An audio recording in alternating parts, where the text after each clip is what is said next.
ჩემი გოგონა არ იცნობს მამას, არ იცის მისი თვალების ფერი, მხოლოდ ამბების სმენია მასზე, ხანაც მძინარეს თუ წაქმენს დვერი. როგორც უცნაურ სიზმარს ხვებიან, ისიც დედამის ასე უყვება, რომ შუაღამეს ვიღაც უმზერდა, რომ შუაღამეს ვიღაც კოცნიდა.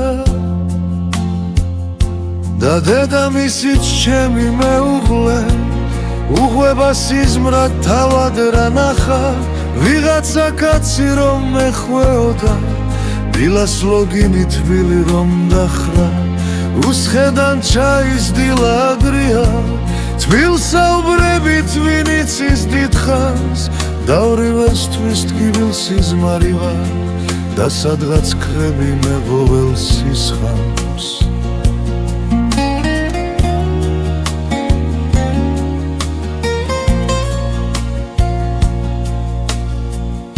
დაღამებამდე ერთ ბილიქს ვქეფნი, რადგან არ მოსწონს ჩემს უფროს რაღაც, ლამის დამადნეს თავზე ის კეფი, წამოსვლის წინ რომ წამოვიხურე, გამთენიამდე დავტოვე სახლი, კვლავ მძინარენი დავტოვე ყველა, აღარც კი მახსოვ თუ როდის ვნახე ჩემი ცოლი და ჩემი გოგონა.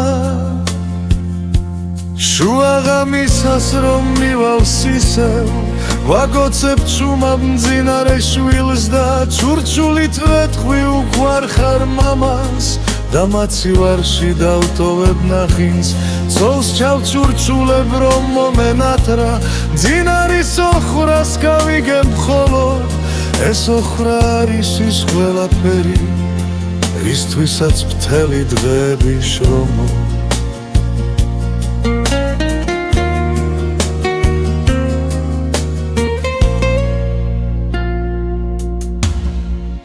გავაცლები და ალბათ დაღლილი, გრძელა ივანზე მობწევ ხალიონს და ჩემი გოგო უკვე გაზრდილი, ვინ იცის კიდეც სულ ვეღარ მიცნობს, თუმცა ასე ამამობა მგონი რომ შენი შვილის იყო მფარველი, გადიქცე ვიღაც უხეშ მოხუცად, ანგელოზობის ფასი ეს არის.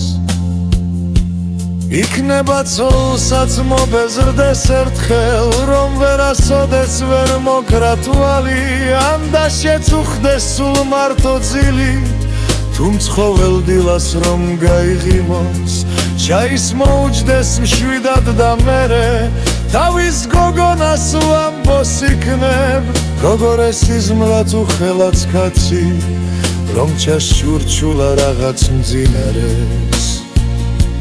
რომ მოვისმინოს რასე თქვის შვილი, რომ გაუელვოს თავში წამიერ, შენმა სახემ და შენმა ღიმილმა, შვილის თვალებში რომ მირეკლება.